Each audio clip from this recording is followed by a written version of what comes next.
We are not producing enough original ideas.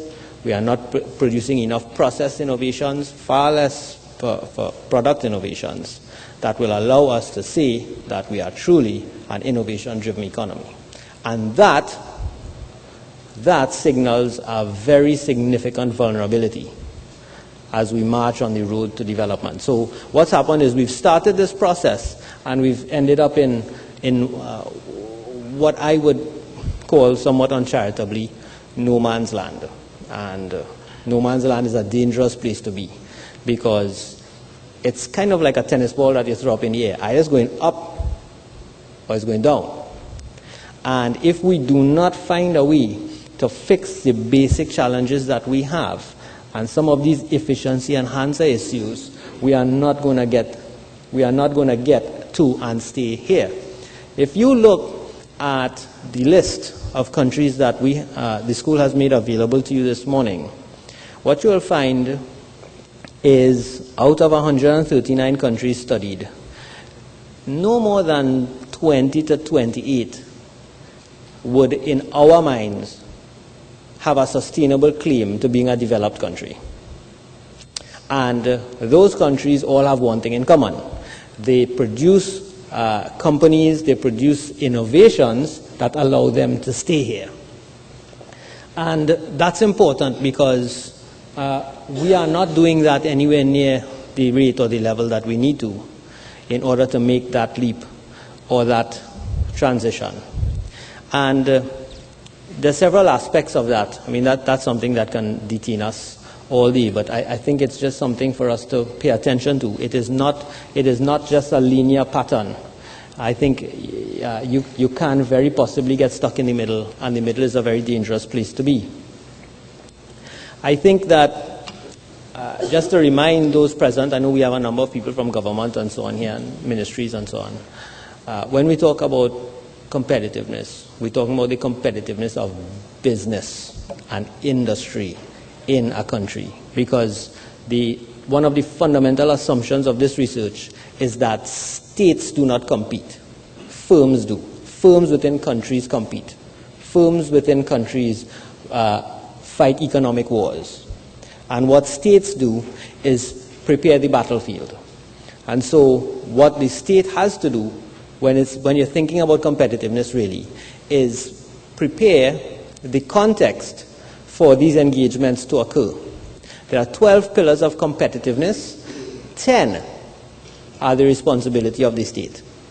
So the state determines the conditions. And that's where this talk of enabling environment is so important, because if the state doesn't get those things right, then business cannot flourish. Entrepreneurs can't do what they need to do. Banks can't lend because the environment isn't supportive of it. A whole host of bad things happen. So the importance of the state is paramount.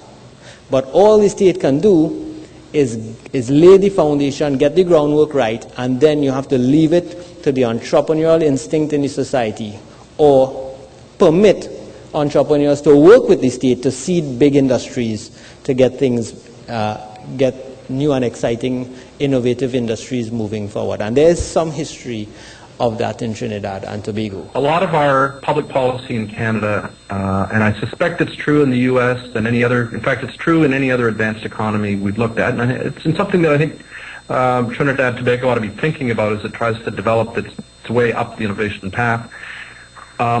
There is a difference between invention and innovation. So invention is something that you get from scientists. It's new to the world. It's primarily driven by the inventor curiosity. The merit of an invention is defined by whether it really is unique or new. And it's based primarily on, as I said, scientific skills. And invention is very important. You can't move forward if you don't have inventions. But that's not to be confused with innovations. And I think a lot of public policy is aimed more at getting more inventions, getting more science and more patents and more, new to the world material out there. But innovation is, in some cases, less exciting, but it's maybe more powerful. Innovation draws on inventions to create a product, a service, or a process that creates net value for customers. And the way you define whether or not something is truly innovative is it getting customer value? Is it something that customers will pay for? and you get profitable deployment. And this is based more not just on scientific skills, it's based on a broader set of skills, strategic, marketing, operational, and technical skills. A lot of the skills that you're learning or training at the business school, and it's something that we encourage governments not to get unbalanced, as it were, in how they come at innovation and invention. I think there's an inclination in public policy to focus in on more scientists, more technical, more engineering knowledge, whereas there's lots of prosperity potential, lots of innovation potential to be gained from having good quality business leaders and managers, and not to be overlooked. Support for innovation comes from things like government funding of R&D, university education of masters and PhD students, having skilled investors, having capable managers. These are the things, the conditions that help set a fertile ground for innovation, productivity, and prosperity. But it's not enough. You also have to challenge and to push and to pressure your businesses, primarily in your economy, to do better. And that happens, and you think of Michael Porter and his work on clusters and national competitiveness. You need sophisticated customers. You need aggressive competitors. You need investors who are demanding profitable growth. So we find in Canada, I think it's something that I would encourage you to think about as you're moving up the innovation path in Trinidad and Tobago.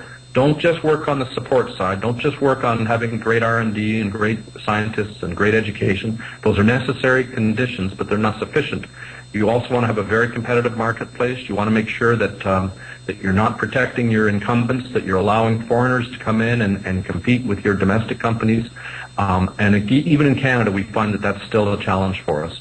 One important thing I wanted to highlight is, again, that we recognize the fact that countries do not compete on the same ground, and it's taken into account in our index.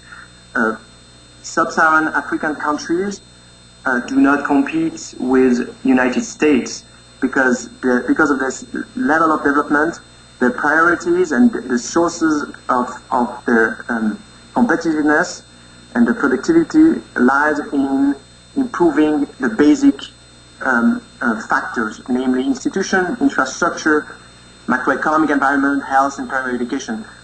Trinidad and Tobago, for example, is among the most advanced countries in the world, and for that reason, the focus for them, while they still need to improve on the basic requirements, but they also increasingly need to focus on those factors that will matter the most going forward: innovation and business sophistication.